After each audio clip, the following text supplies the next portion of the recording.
Hola, muy buenos días. Mi nombre es Froilán Sosa y primero que nada me gustaría agradecer a todo el panel, a todo el comité organizador de este simposio internacional por la invitación que me hicieron llegar para participar en este evento importante de el tercer simposio internacional, una visión actual a la reproducción asistida y a la conservación de mamíferos. Eh, Muchas gracias por la invitación. Y antes de comenzar, también me gustaría darle todos los créditos a la Universidad de Florida, particularmente al laboratorio del doctor Peter Hansen, en donde la mayoría de la información que yo les voy a presentar fue realizado en ese laboratorio, en el laboratorio del doctor Hansen, en el Departamento de Ciencia Animal de la Universidad de Florida. Eh, bueno, como pueden ver, el título de mi presentación, esta presentación está enfocada prácticamente a el entendimiento moléculas, de algunos, de algunas moléculas que son secretadas por el útero y que tienen una participación clave en el desarrollo embrionario. Durante eh, el desarrollo embrionario temprano, después de la fertilización, el embrión es muy susceptible a diversos cambios celulares, a diversos factores que van a propiciar estrés en el embrión y por consiguiente el embrión necesita de una protección y principalmente estas protecciones embrionarias vienen de moléculas que son secretadas por el útero. Hay muchas moléculas, miles de moléculas tal vez, pero el día de hoy voy a estar platicando sobre una molécula en particular que ha sido muy evaluada en ratones, en humanos también, y eh, y en bovinos, que va a ser el tema principal que voy a estar abordando el día de hoy, es el factor estimulante de colonias o como se le conoce en inglés como CSF2. Eh, a mí me gustaría comenzar la presentación con esta diapositiva. En esta diapositiva podemos ver a un blastocisto bovino en el día 7. Este blastocisto fue teñido con dos diferentes anticuerpos. El primer anticuerpo, que está en color verde, detecta las células del trofoectodermo. Eh, CDX2 se llama el anticuerpo o el marcador. Y lo que está teñido de verde es un anticuerpo que detecta las células que son positivas a NANOG. Y esas células van a dar como resultado bueno, son las células de la masa celular interna.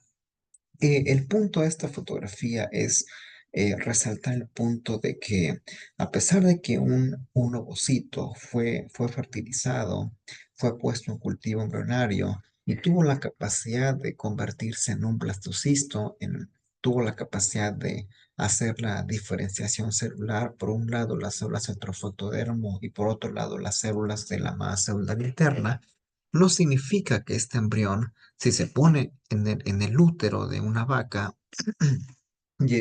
tendrá la capacidad de establecer gestación, ni mucho menos significa que podrá convertirse en una descendencia sana. ¿Por qué? Porque seguramente este blastocisto ya superó el estrés de la división celular, ya superó mucho estrés celular desde el día 0 hasta el día 7. Sin embargo, cuando se ponga en el útero, el ambiente uterino tiene que reunir con las moléculas necesarias para proporcionarle a este blastocisto los nutrientes o las señalizaciones adecuadas para que este embrión pueda establecer gestación y pueda convertirse en una descendencia, eh, en una descendencia sana. Eh, en un estudio realizado por Macmillan hace muchos años, trataba de encontrar qué porcentaje de los embriones, después de que son transferidos, sobreviven, pero también trataba de calcular qué porcentaje de vacas que reciben los embriones son capaces de llevar la gestación a término, es decir, de producir una descendencia sana. Macmillan reportó que el 70% de los embriones fueron capaces de sobrevivir, mientras que solamente del 40 al 50% de las vacas tuvieron la capacidad de llevar esa gestación a término y tener una descendencia sana.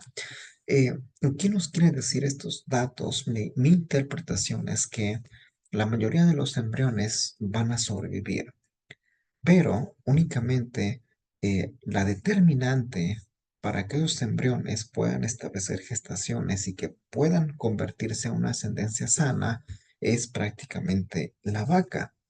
Es decir, la vaca juega un papel importante para poder proporcionarle a los embriones el ambiente necesario para que el embrión reciba las señalizaciones por parte de factores de crecimiento, de hormonas, de otras moléculas que son secretadas por el útero para promover el desarrollo embrionario.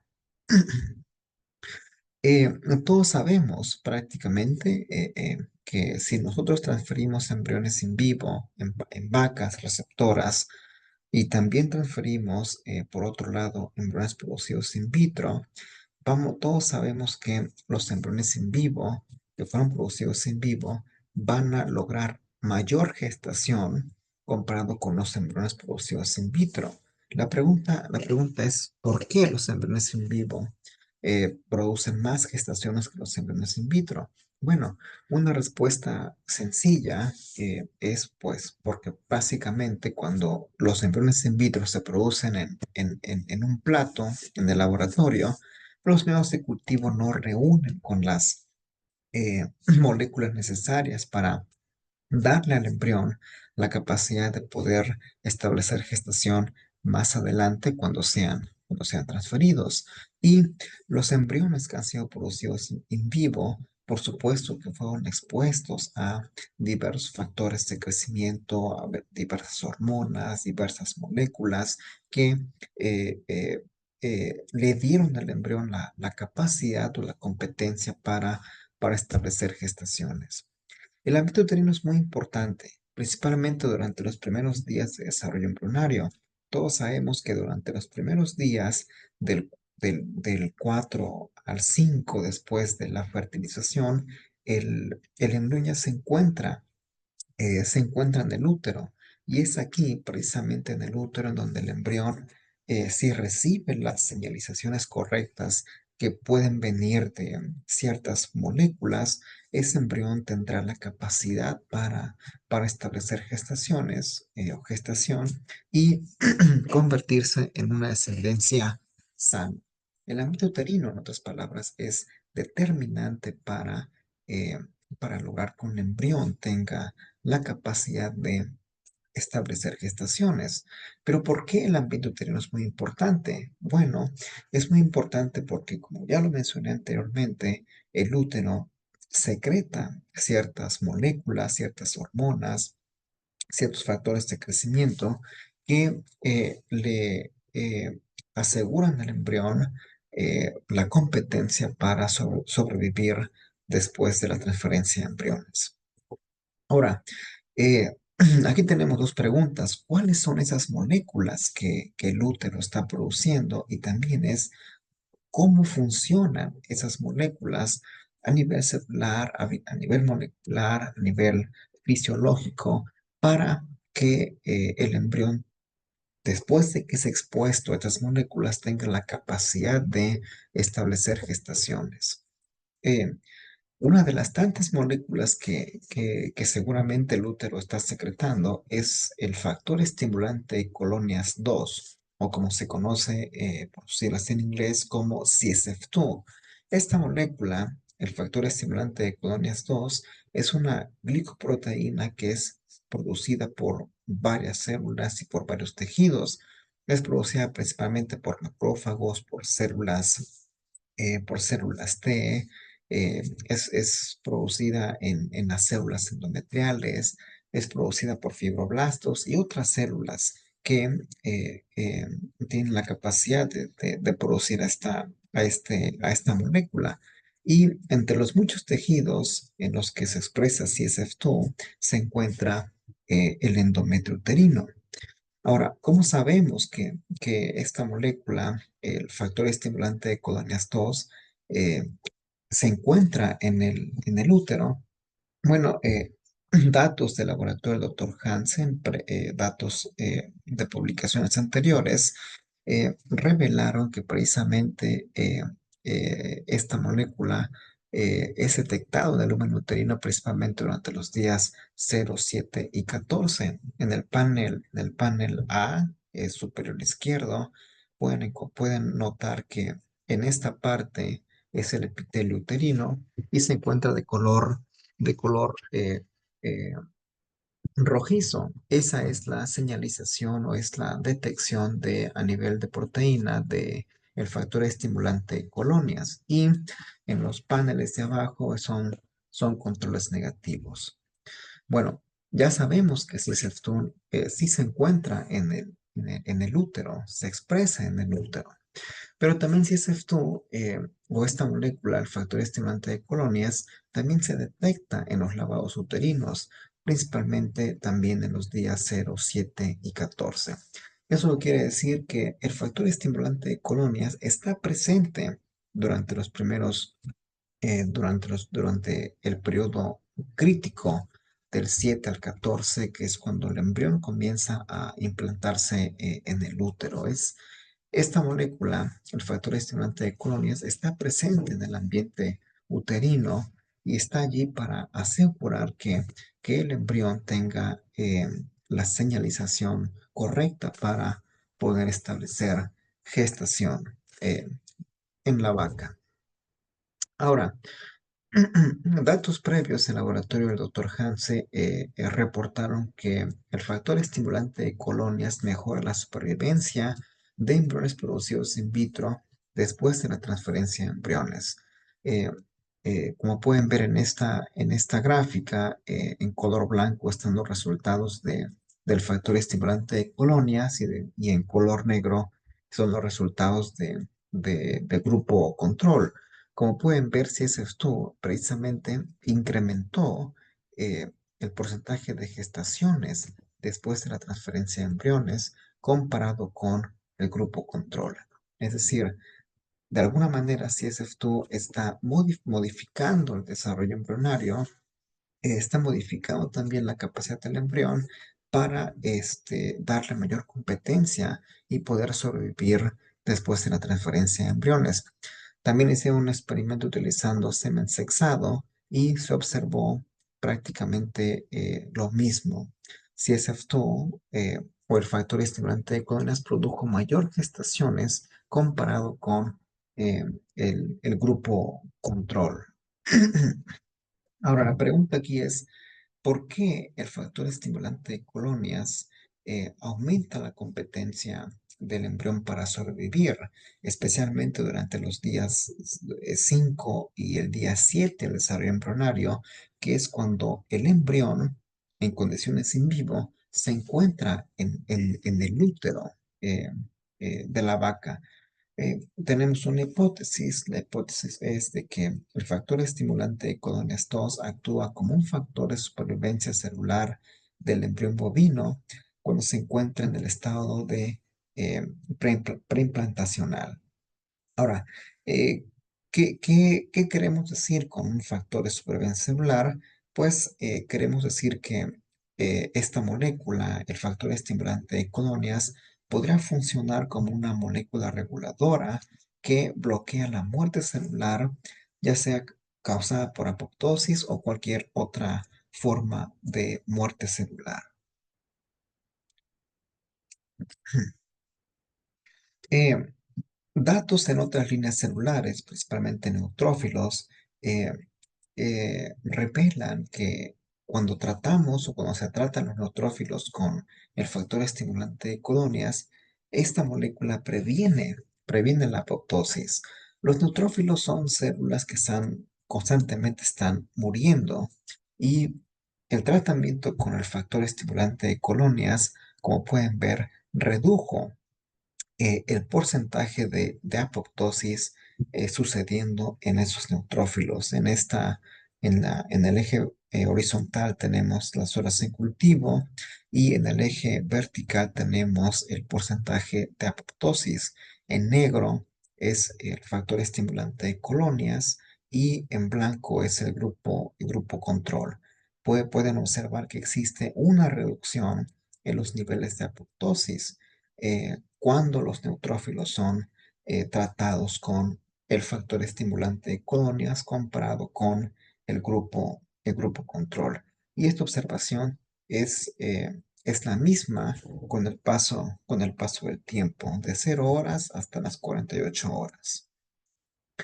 Y también investigaciones o datos en otras líneas celulares, principalmente en células neurales, revelan que cuando las células neurales son tratadas con el factor estimulante de colonias, esta molécula promueve la expresión de genes que están relacionados con efectos antiapoptóticos, es decir, de alguna forma, esta molécula está activando algunas rutas de señalización que tienen que ver con la expresión de genes contra la apoptosis, es decir, genes que tienen que ver con la protección celular, genes que tienen que ver con el estrés celular también. Ahora, ¿cuál es el efecto? ¿Cuál es el efecto que tiene? Bueno, si en otras líneas celulares como neutrófilos y como células neurales, el factor estimulante de colonias tiene un efecto antiapoptótico, ¿sí? El laboratorio del doctor Hansen exploró la posibilidad de que esta molécula también tenga algunos efectos antiapoptóticos, pero en este caso en embriones bovinos. En este estudio, publicado hace algunos años, la hipótesis que evaluaron fue que el tratamiento de embriones con el factor estimulante de colonias reduce la inducción de apoptosis causada por el choque térmico. Y como choque térmico, quiero explicarlo. El choque térmico es cuando en condiciones in vitro a los embriones se exponen a altas temperaturas, principalmente, principalmente temperaturas que no son las fisiológicas. Un embrión en condiciones normales crece a una temperatura de 38,5 grados centígrados. El choque térmico es una temperatura que está por arriba de 38,5 grados centígrados. En este caso, en este experimento, ellos utilizaron 42 grados centígrados, que es una temperatura que ya se considera como estrés térmico o choque térmico.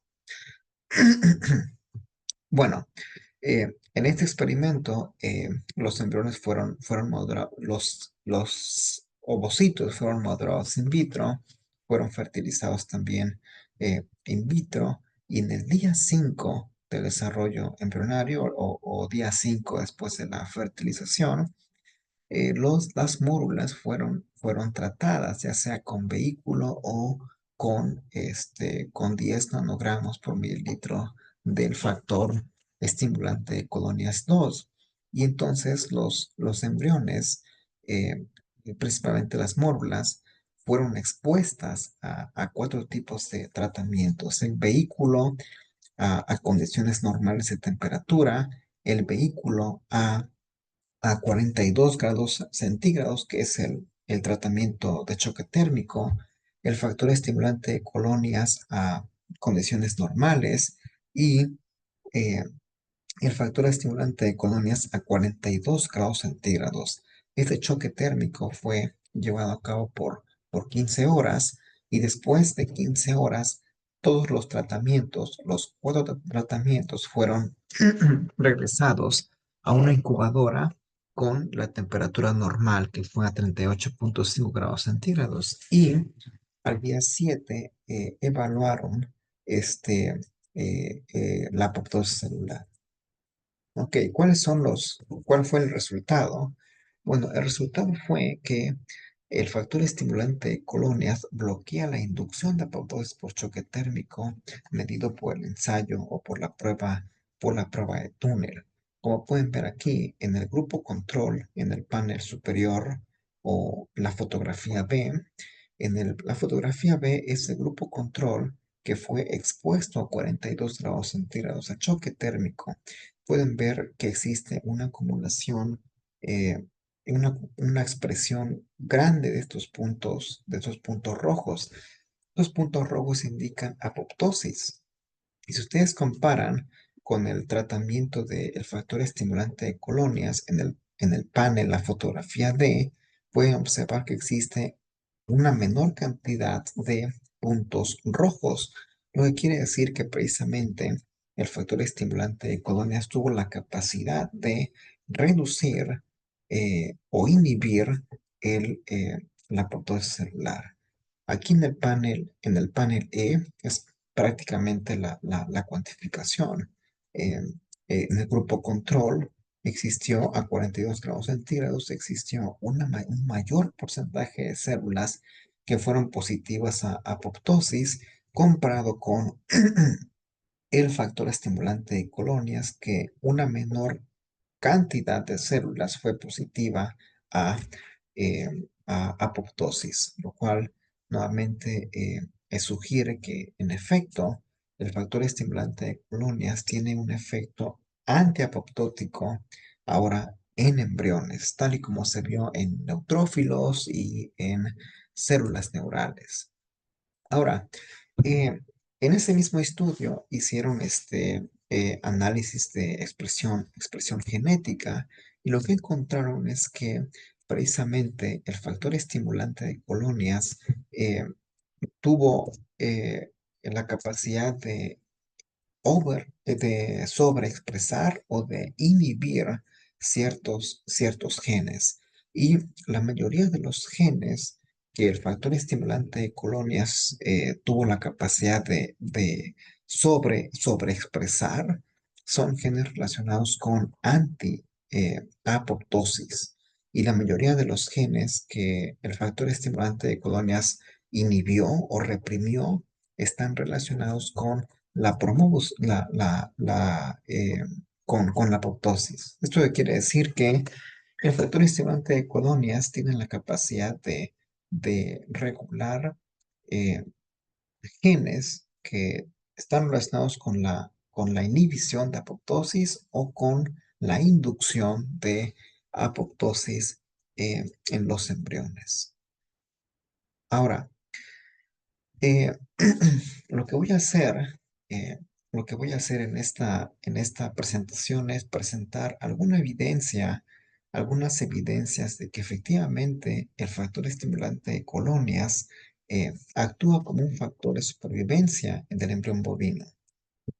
En la primera sección voy a presentar algún estudio pasado de laboratorio en donde se evaluó la alteración en cuanto a la expresión genética inducida por el factor estimulante de colonias 2 en los embriones bovinos. Este artículo se encuentra publicado, se encuentra en línea, y dejo aquí la información del artículo por si quieren consultarlo para detalles más precisos. Eh, en este experimento, eh, los embriones, bueno, se obtuvieron los ovocitos de OPU, de aspiración guiada por ultrasonido, y los ovocitos se colectaron y fueron fertilizados in vitro con semen sexado. Y del día 5 al día 7, los embriones fueron tratados con el factor estimulante de colonias, 10 nanogramos por mililitro, también otro grupo fue tratado con vehículo o control. Ahora, en el día 7, los embriones fueron bipartidos. Una mitad fue transferida a la vaca y la otra mitad fue utilizada para análisis de expresión genética por secuenciación del ARN. Los estudios o los resultados de esta investigación sugieren o reportan que hubieron 635 genes que fueron expresados de manera diferencial entre el factor estimulante de colonias y el grupo control. Ahora, lo interesante es que la mayoría de los genes que fueron expresados de manera diferencial entre el factor estimulante de colonias y el grupo control son genes que tienen que ver con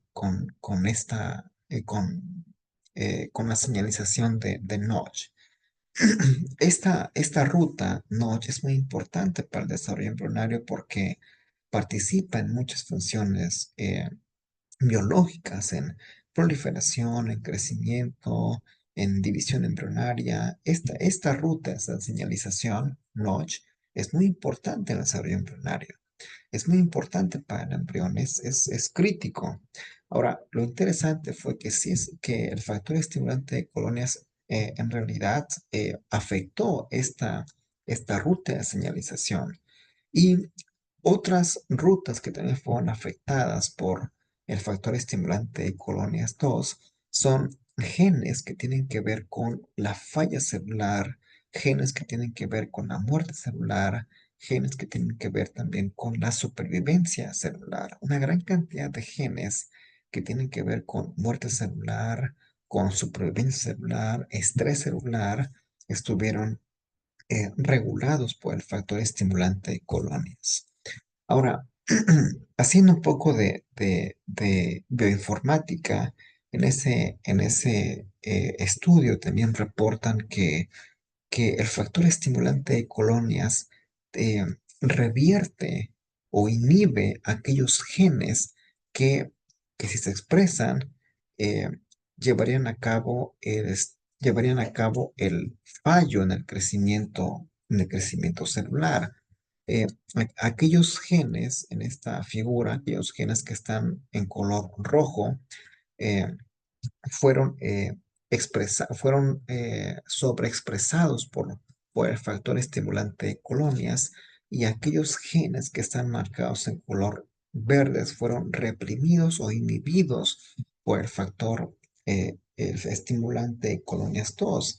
¿Y cuál es la función de esos genes? En azul tenemos que la función de ese gen va a ser inhibir, mientras que en amarillo la función va a ser activar.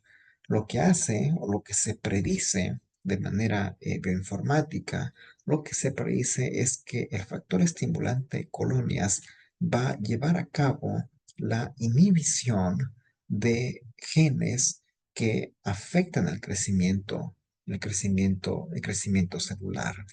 Va a expresar genes que van a regular el crecimiento celular.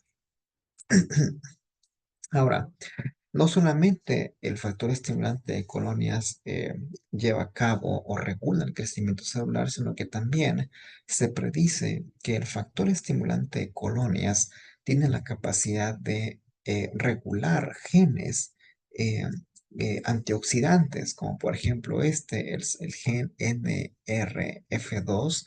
Es un gen muy importante, muy conocido en embriología, y que tiene un papel importante en la modulación de las especies reactivas de oxígeno, y sí tuvo la capacidad de regular estos genes que tienen mucho que ver con la capacidad antioxidante en los embriones.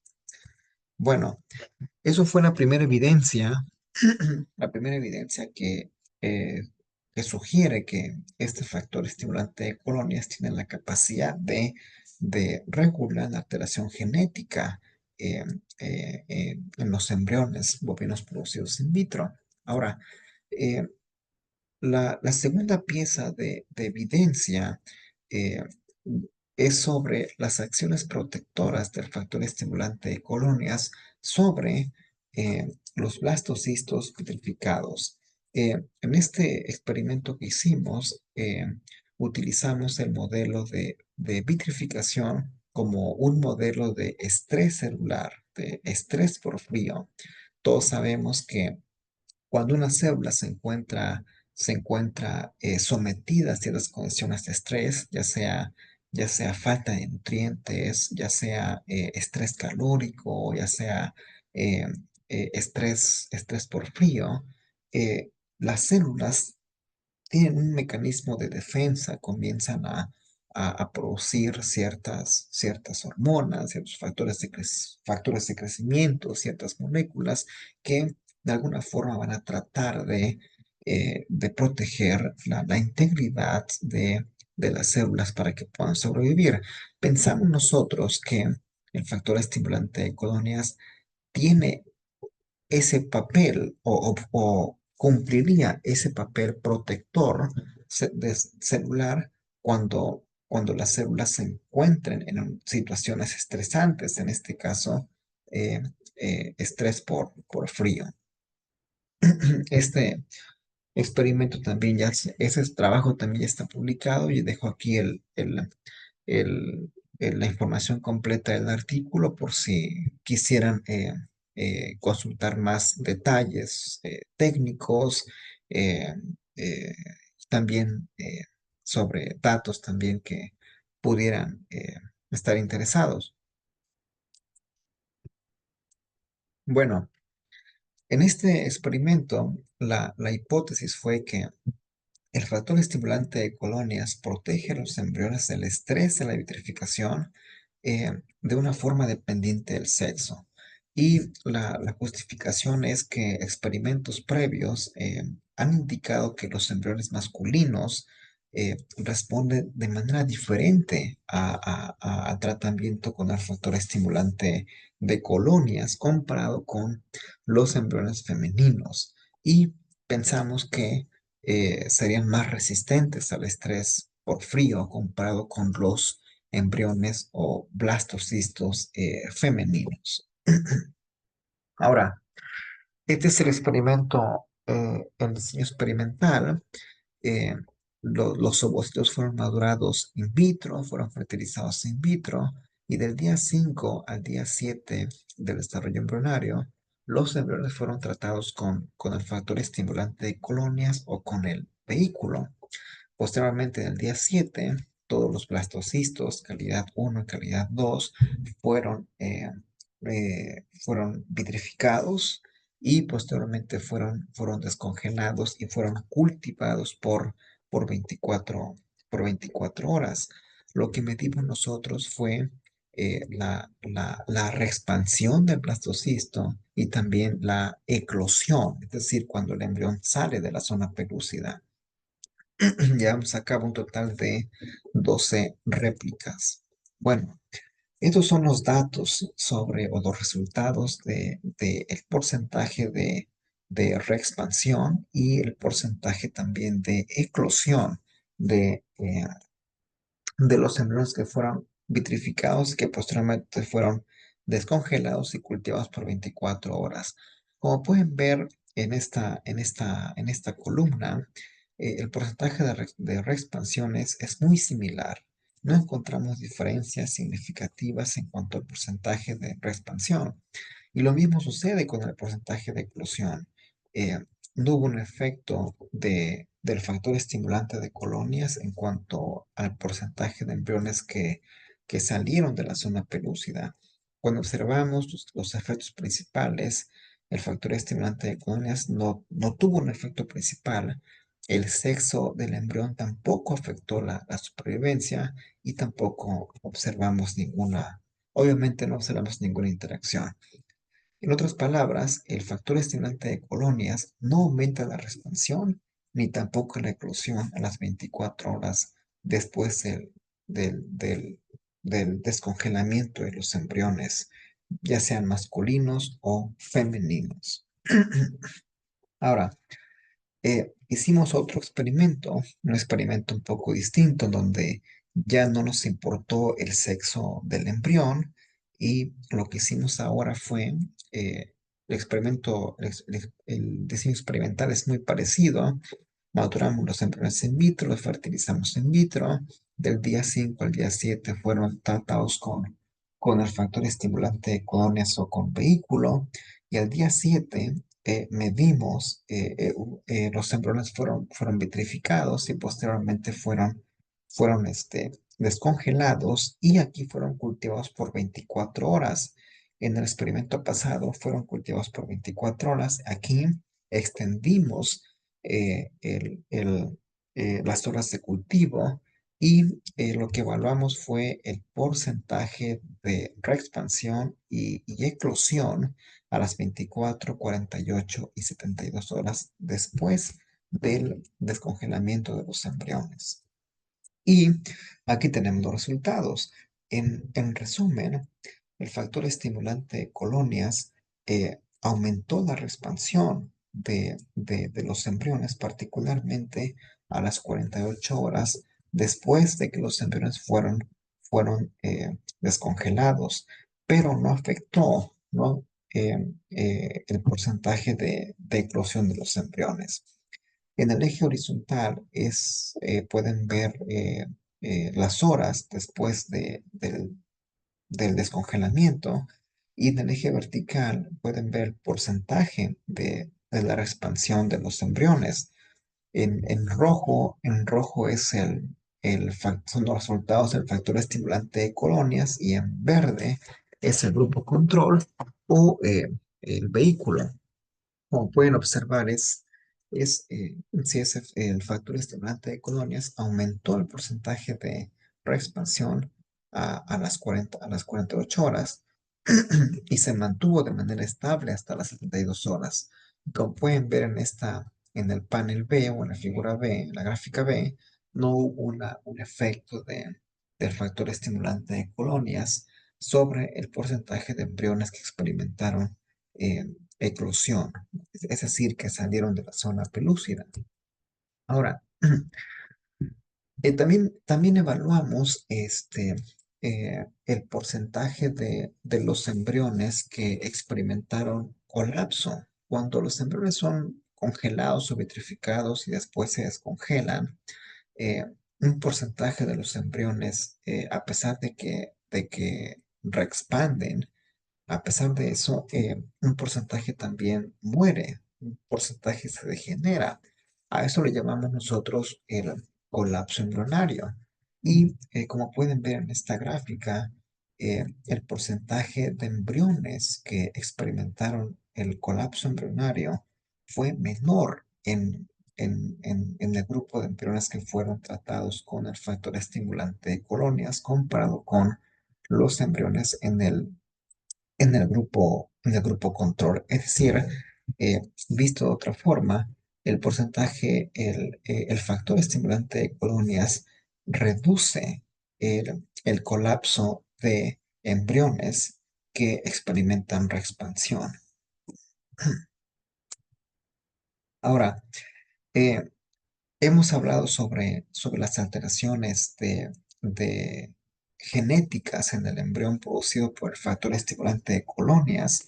Hemos aprendido que el factor estimulante de colonias lleva a cabo la expresión de genes que tienen que ver con el estrés celular, que tienen que ver con apoptosis celular, y también hemos aprendido que efectivamente en condiciones prácticas esta molécula tiene la capacidad de proteger al embrión, a las células embrionarias de factores estresantes, en este caso del estrés por calor. Ahora, utilizamos otro modelo distinto también. Además de que evaluamos el efecto del estrés por frío, también decidimos probar otro modelo y en este caso utilizamos el estrés calórico o el choque térmico. Ahora, eh, este, esta- este artículo también se encuentra publicado. Aquí igual dejo la información del artículo por si quieren consultarlo. Ahora, el experimento en este trabajo fue utilizar el choque térmico, una temperatura elevada por arriba de la temperatura que se considera normal o fisiológicamente normal, que es 38,5, como un modelo para exponer a los embriones a un estrés térmico. Y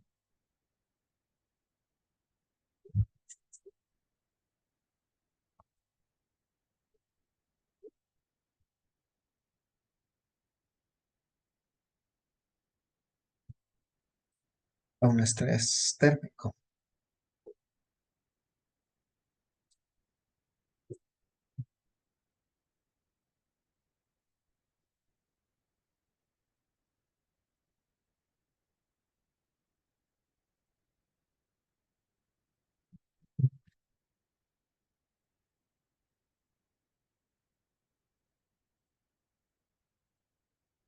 En este experimento, los embriones, los ovocitos fueron madurados in vitro, fueron fertilizados in vitro y en el día uno, cuando los embriones eran cigotos, eh, fueron tratados con el factor estimulante de colonias o con el vehículo, es decir, en el día uno prácticamente.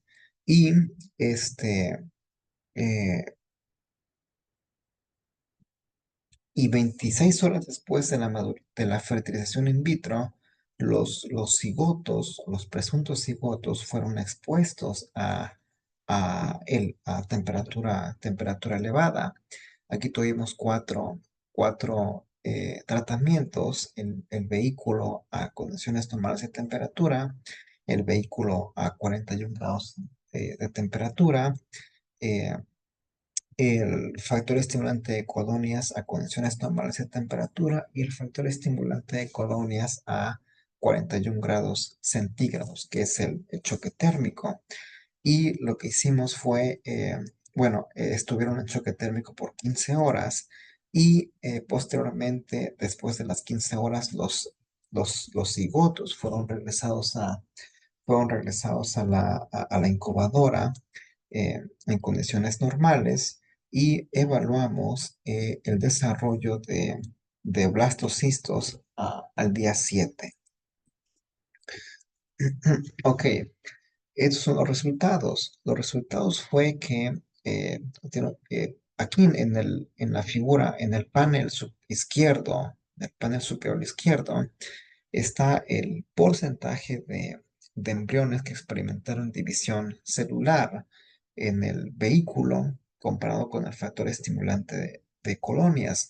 No hubo ninguna diferencia en términos de la división embrionaria, pero cuando evaluamos nosotros el desarrollo de blastocistos, tomando en cuenta el número de cigotos que fueron puestos en cultivo, podemos observar que en el grupo control, ¿sí? El estrés, el choque térmico redujo significativamente el porcentaje de blastocistos, pero en el grupo del factor estimulante de colonias, el choque térmico no redujo significativamente el porcentaje de blastocitos.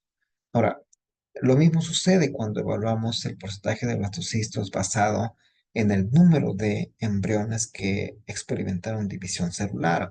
En el grupo control o vehículo podemos observar claramente que el choque térmico redujo significativamente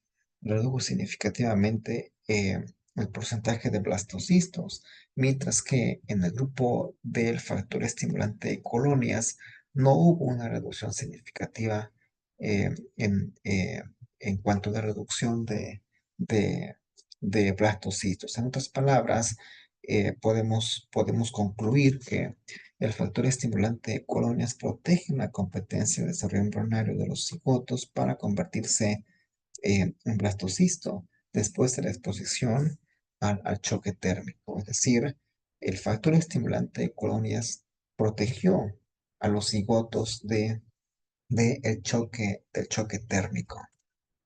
Ahora, hicimos otro experimento, un experimento muy parecido, eh, solo que en lugar de aplicar el choque térmico en la etapa de cigotos, lo aplicamos en la etapa de mórula, en el día 5. Los mismos tratamientos, por las mismas horas, por 15 horas, hicimos el choque térmico y posteriormente en el día 7 evaluamos el desarrollo embrionario. En este caso, en este caso, eh, en el grupo control, el choque térmico no redujo el porcentaje de blastocitos.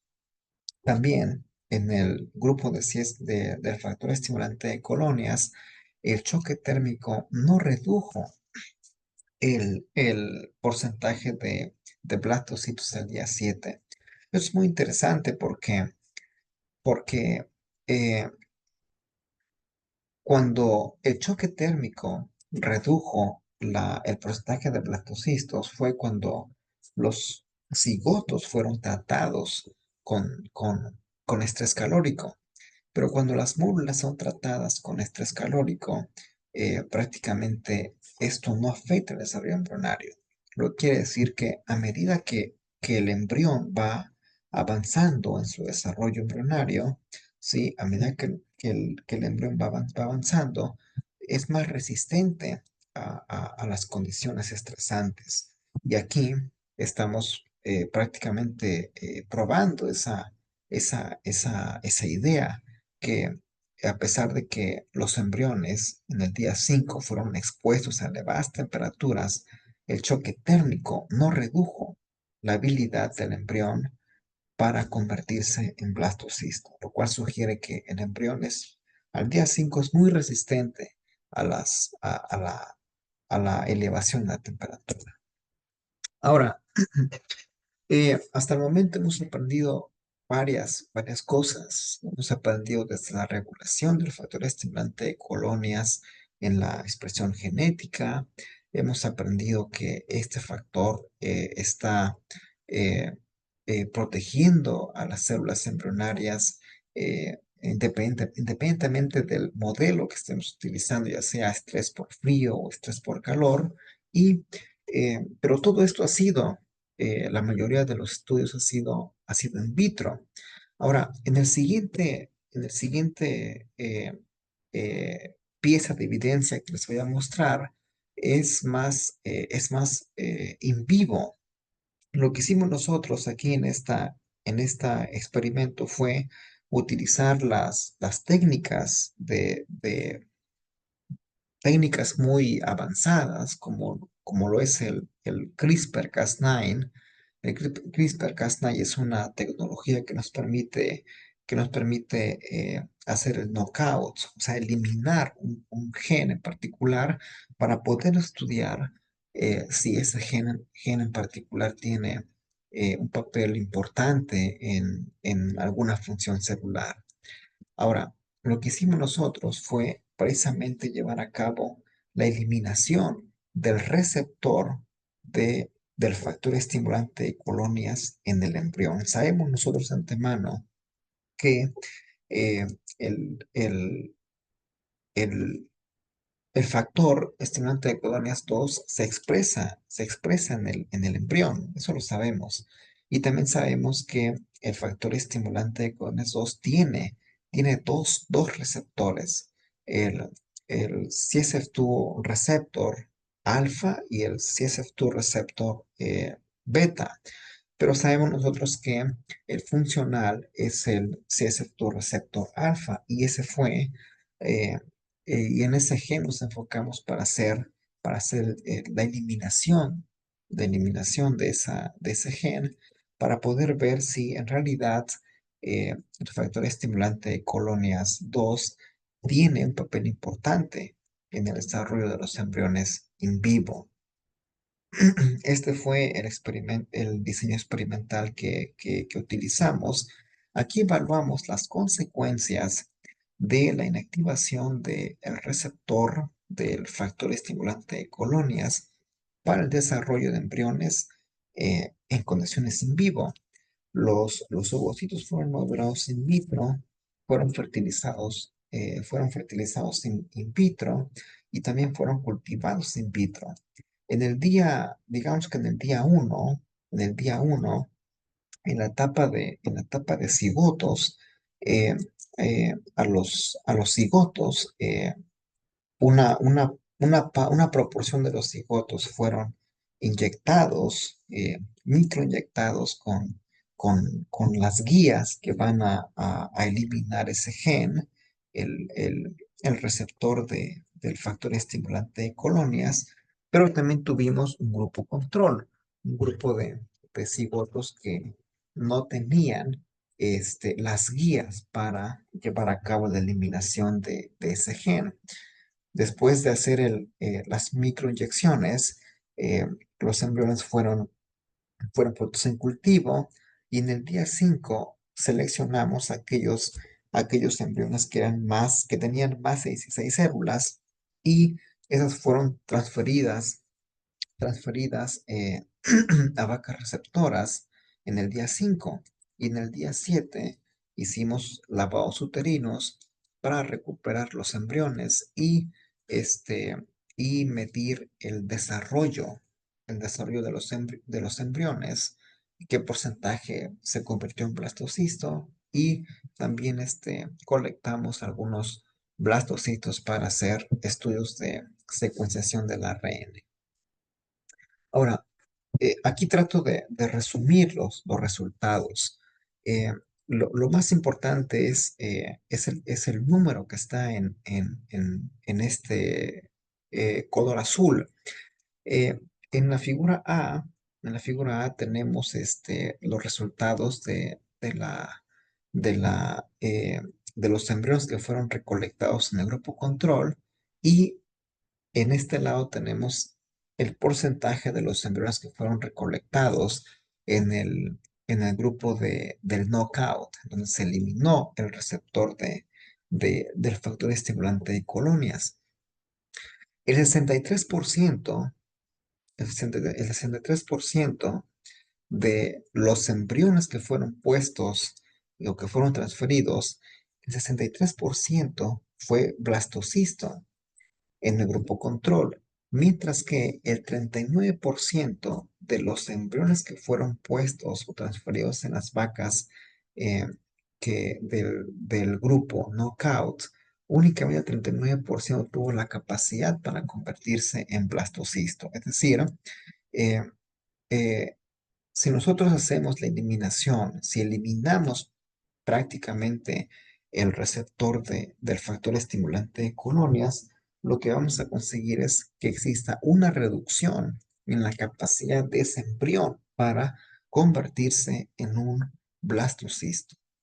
Ahora, esto es algo muy importante porque en realidad lo que estos datos están revelando es que a lo mejor este factor estimulante de colonias no es tan determinante para el desarrollo embrionario, pero sí de alguna forma tiene la capacidad de regular el desarrollo embrionario para darle más competencia a los embriones y tener la capacidad de sobrevivir después de la transferencia de embriones. Eh, ¿Por qué digo que no es determinante? Porque a pesar de que hacemos la eliminación del receptor del factor estimulante de colonias, todavía tuvimos una gran cantidad de embriones que tuvieron la capacidad de convertirse en blastocistos. Y en el panel B tenemos los genes que fueron regulados de manera diferencial en el control versus el grupo de knockout. Y la mayoría de los genes, la mayoría de los genes que fueron expresados de manera diferencial entre el knockout y el control, pues tienen mucho que ver con la morfología del embrión, tienen mucho que ver con muerte celular, con supervivencia celular, con ciclo celular, tiene que ver con metabolismo, tiene que ver con el metabolismo de lípidos, el metabolismo de carbohidratos eh, y otras rutas de señalización. Es decir, en realidad, este factor estimulante de colonias sí afecta muchas rutas de señalización, principalmente aquellas que tienen que ver con estrés celular, muerte celular y metabolismo de lípidos, lo cual sugiere que tal vez eh, una de las formas por las que el factor estimulante de colonias hace los embriones tengan mayor competencia para establecer gestaciones sea mediante la modificación de varias rutas de señalización en el embrión. Bueno, lo que hicimos, hablamos en la primera pieza de evidencia, hablamos sobre la expresión genética inducida por el factor estimulante de colonias y ahí aprendimos que, eh, que esta molécula regula muchos genes, principalmente aquellos genes que están involucrados en las respuestas al estrés celular. En la segunda sección, eh, aprendimos que esta molécula, el factor estimulante de colonias, eh, tuvo la capacidad de proteger las células embrionarias, principalmente cuando fueron expuestas a un estrés por frío. Lo mismo observamos cuando los embriones fueron expuestos a un estrés calórico o choque térmico. Eh, en- eh, Aprendimos que el factor estimulante de colonias tuvo la capacidad de proteger a los embriones. Y finalmente, en el último apartado, eh, aprendimos que, que el factor estimulante de colonias tal vez no sea un factor muy imprescindible para el desarrollo embrionario, pero, pero sí participa en la modulación de la competencia del embrión para convertirse en blastocisto. Eh, y con esto yo creo que es la última diapositiva. Eh, hay muchos agradecimientos, muchas personas que participaron de manera activa en la generación de datos y bueno, muchas gracias por su atención y cualquier duda estoy a sus órdenes. Gracias.